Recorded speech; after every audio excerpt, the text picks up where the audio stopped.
said to you, the summer is going to be wild in the NBA. You know, you and Shams aren't going to get any vacation. I have no patience. When's the action going to start? And you said, the action's going to start pretty soon, Molly. And here we are. The Memphis Grizzlies traded Desmond Bane to the Orlando Magic for Kentavious Caldwell-Pope, Cole Anthony, 4 unprotected first-round picks and 1 first-round pick swap Sunday. The move represents a massive swing for Orlando to compete in the Eastern Conference.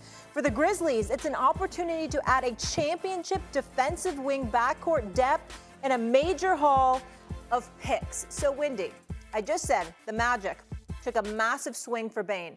Fill in the blanks on why this went down. Okay, so first off, let me just break this into 2 pieces, talk about Orlando really quick. This is Orlando sniffing opportunity in the Eastern Conference, especially with the Celtics dealing with the Tatum injury, knowing that they need shooting and offense, going out and targeting a player, saying that's the guy we want. They haven't made a player trade. Guys, the last time they made a player acquisition trade where they got a player and not a draft pick was from Markelle Fultz like 4 years ago, okay, who was like buy low type of guy. So they put everything that they got into this, believing that Desmond Bane is a difference-making player. All right, that's what Orlando did. They paid a huge price. That's a topic. More interesting to me is what this signals for the Grizzlies.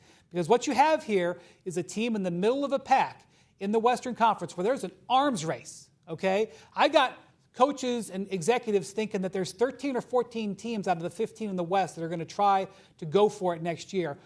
The Grizzlies are in the middle of that. They take a core player in his prime under a controllable long-term contract, and they trade him in a draft pick-based trade. With all due respect to Kentavious Caldwell-Pope, he did not have a good year last year. This is a draft pick-centric trade.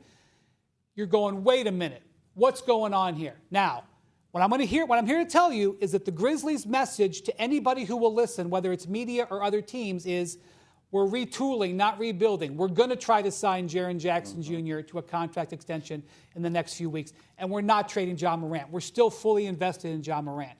I see that. Actions over words. They can sign Jaren Jackson. I think this trade actually opens up some more salary maneuverability where they can get that done. But I'm going to stop short and just take a step back because that's what the other executives and other teams are telling me last night.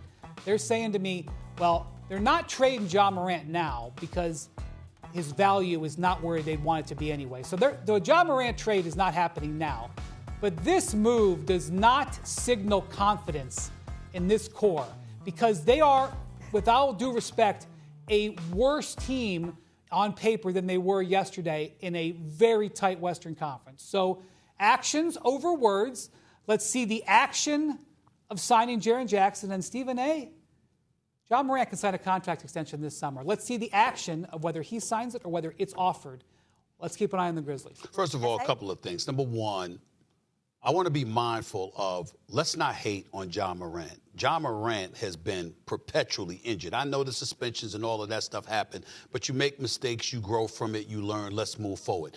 The real problem with him is availability, not capability, because he's been injured a lot. We understand that, right?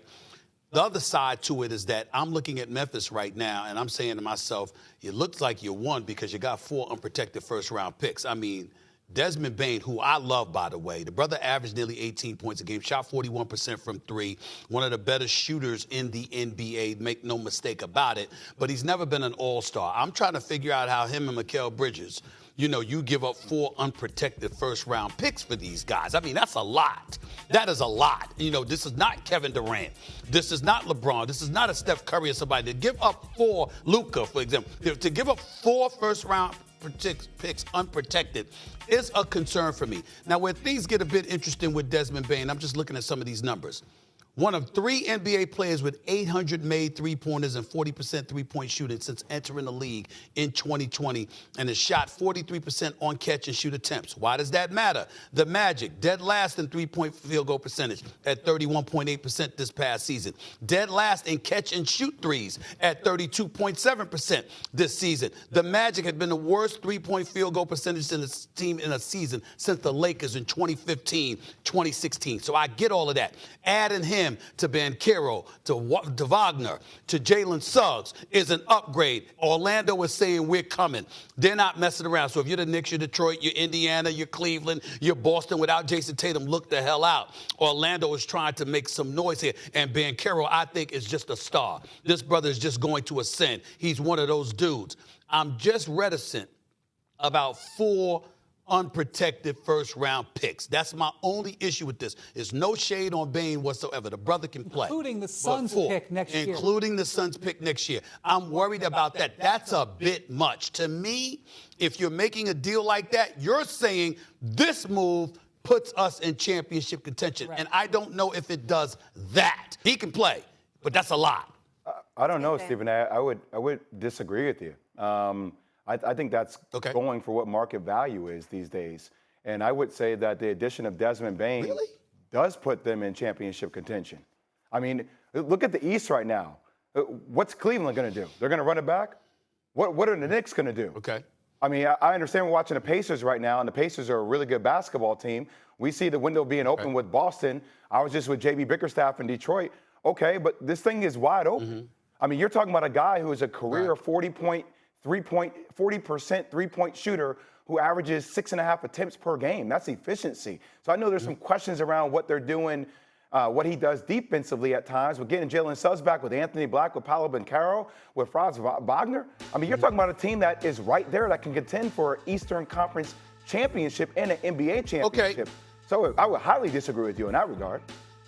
Well, you know what? I stand corrected because you're right. Looking at the Eastern Conference, they obviously could compete. So you're right about that, Jay. I guess my bigger point was 4 first-round picks. Listen, you can't say it's the going rate when the only person we've seen that done for is Mikal Bridges for a non-all-star. You know, I mean, Bane is damn good. Please don't get me wrong. I'm not throwing any shade on him whatsoever. I'm simply saying, you know, Kentavious Caldwell-Pope, Cole Anthony, and you give up a couple of unprotected first-round picks. Okay, I can get that. 4 of them? 4 of them? For a guy that I'm just saying, that when you say that's the going rate, the only person that's been done for is Mikal Bridges, and we know that was because Brooklyn was dealing with New York. Let me add some context. Sure. So the trade for Mikal Bridges, the first 2 picks being delivered from that trade are in this draft. They're picks 19 and 26. And in that trade, Bojan Bogdanovic was traded. That's a forgotten name. Bojan Bogdanovic was traded to the Nets. The Nets paid him over $20 million this year. He didn't play 1 game. So part of what that was paying for was picks that were not that high. Now, I don't know what the Knicks' 2029 unprotected first is going to be. Maybe it'll be the number 1 pick in the draft for all I know. So that's one thing. You also got to look what else is in the trade. In this trade, and again, I do not want to smear the name of Kentavious Caldwell-Pope. However, he just had probably his worst season in 10 years. He's got 2 years and $44 million left on his contract. That's not a contract that has value in trade. So the reason I'm bringing this up, Stephen A., is because people are going to see this trade and they're going to say, well, if Desmond Bane's getting 4 first-round picks, then Kevin Durant's got to get 6. It's not quite that way because they're not just paying for Bane, they're also paying to offload KCP. I just want to add that context. First Take is brought to you by Liberty Mutual Insurance. Only pay for what you need.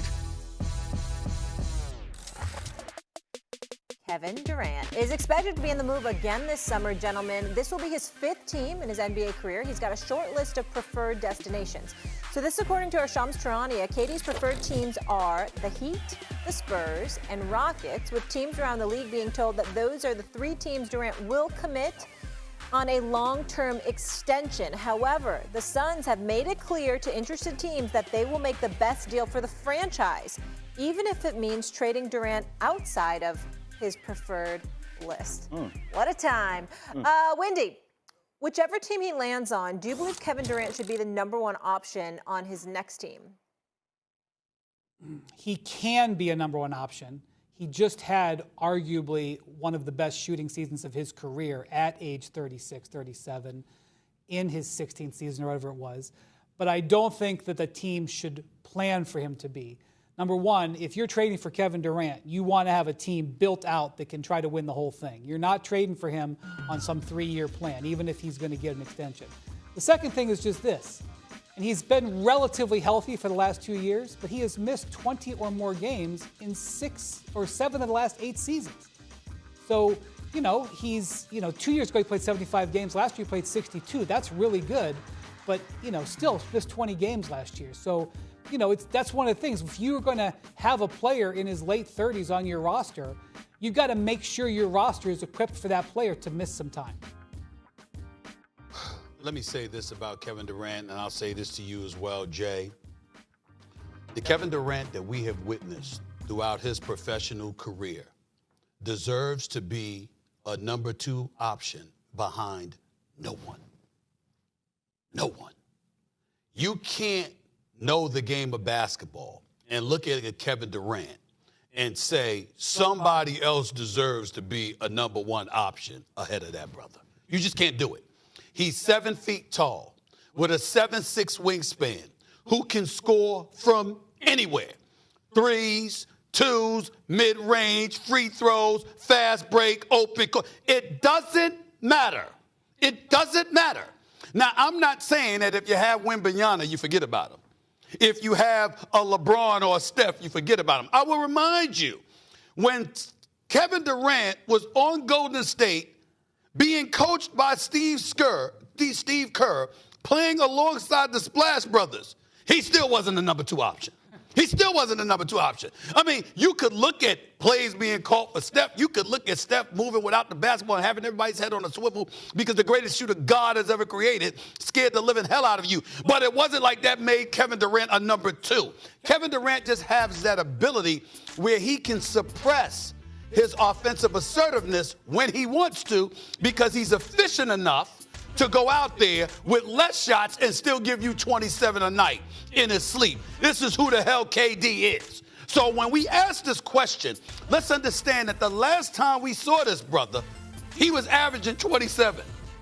Years before that, he was averaging 20. Achilles, he's averaging 27. He hurts his foot and misses games. He's averaging 27. Kevin Durant, Molly, averaged 20 points a game as a rookie.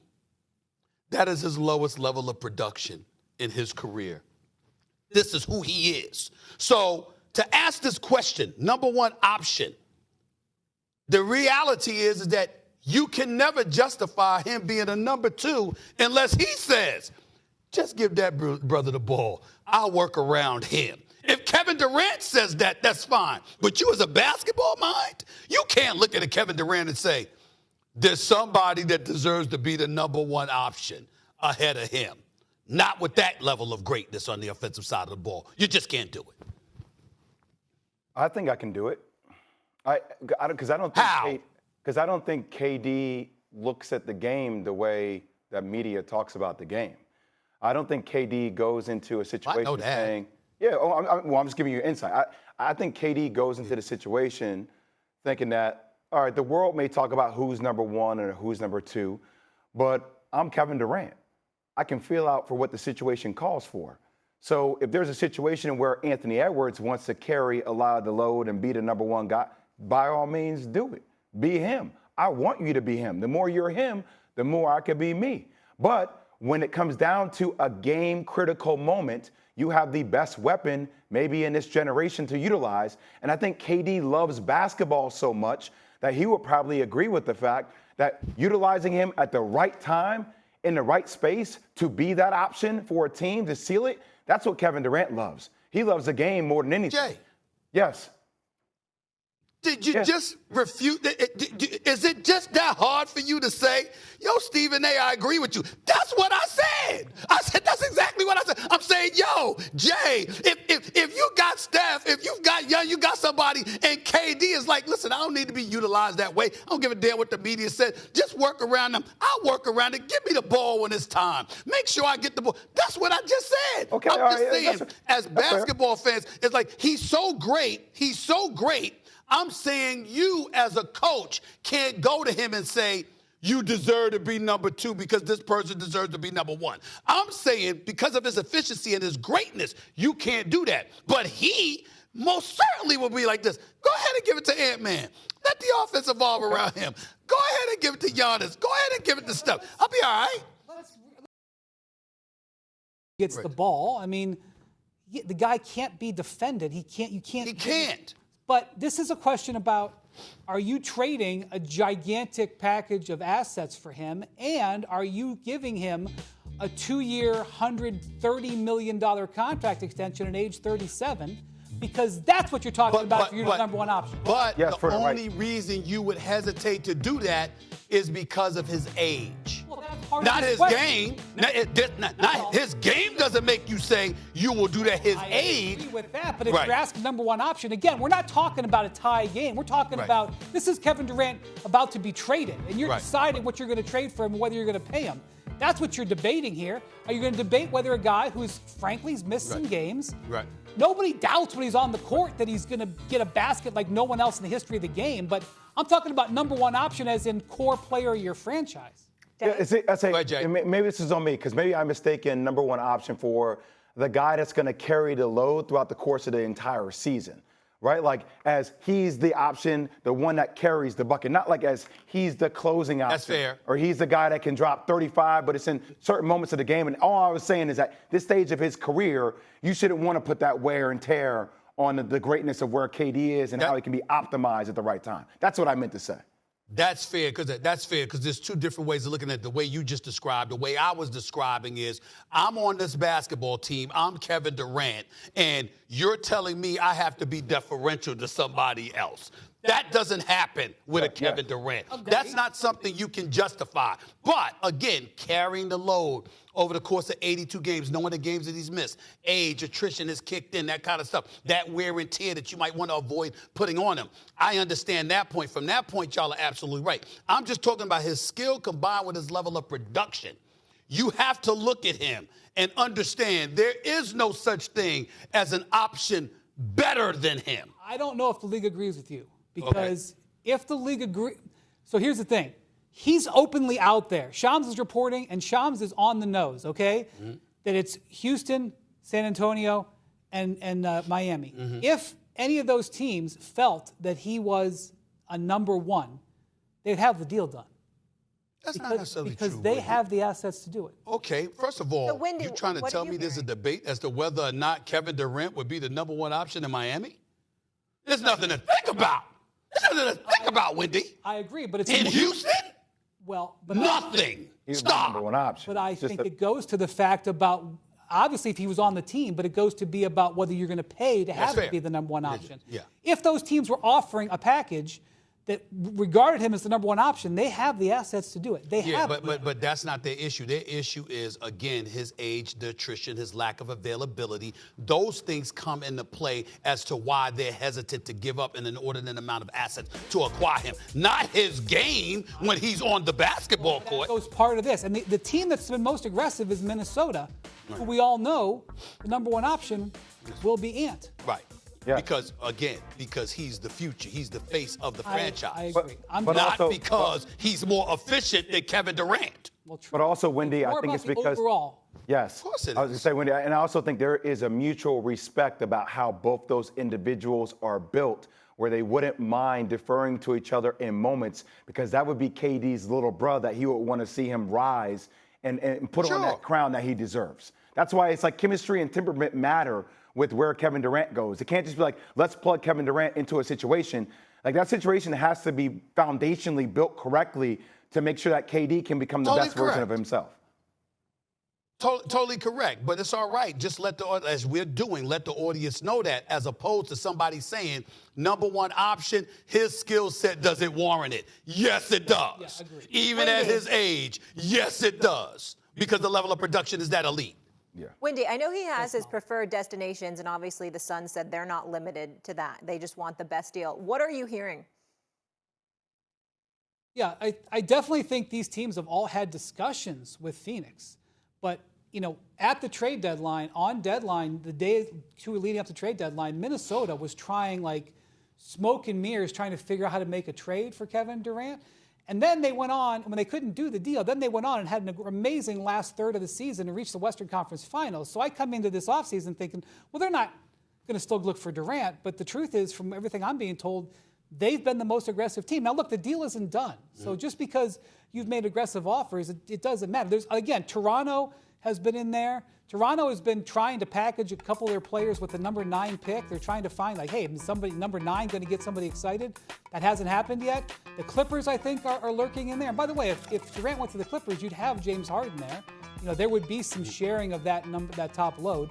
But the team that's been most interested, from what I have been told, has been the Wolves. The Wolves definitely have been the most interested team, but here's the biggest problem. It's not really about KD. It's about what Matt Ishbia and the Suns are asking for KD, because they've got some making up to do because of the bevy of assets they gave away to acquire him, along with other players. And so because that's your reality, they're looking to recoup some of those things. Devin Booker is the only person that's safe. They'd give away Bradley Beal in a heartbeat if he allowed them to, but he's got a no-trade clause, and that's problematic. I wonder if this trade yesterday, Molly, actually might have hurt a Durant trade, because if you're Matt Ishbia and you see Desmond Bane go for 4 firsts, and I just tried to explain that it wasn't just for Desmond Bane, but you're like, well, I'm not getting 4 firsts, because Durant is going to get traded for more players. They're not going to give a pick-based trade. At least I don't think that's what's going to happen. So I'm wondering if this trade yesterday may have stalled this. Don't wonder.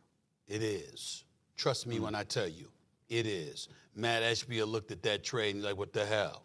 You understand? I got to make sure I get equitable assets for Kevin Durant, because Desmond Bane is a damn good player who's going to help the Orlando Magic immensely, but he ain't no damn Kevin Durant. That's what they're looking at right now. So again, it might not be 4 unprotected picks, but it's certainly not going to be what others have been offering. They're going to want a little more. Jay? Just trust me on that. Yeah, Final word. I'm with you on that, Stephen. All I would say, too, just to add on to it, is I wouldn't say it's out of bounds to think about this as a 1-year deal either, if you are able to find the right assets for this pick, right? It's, hey, I'm not sure I want this to be a long-term thing. Let's give our best odds to win a championship within a year, and then let's call it after that. But so that could be something on the table as well.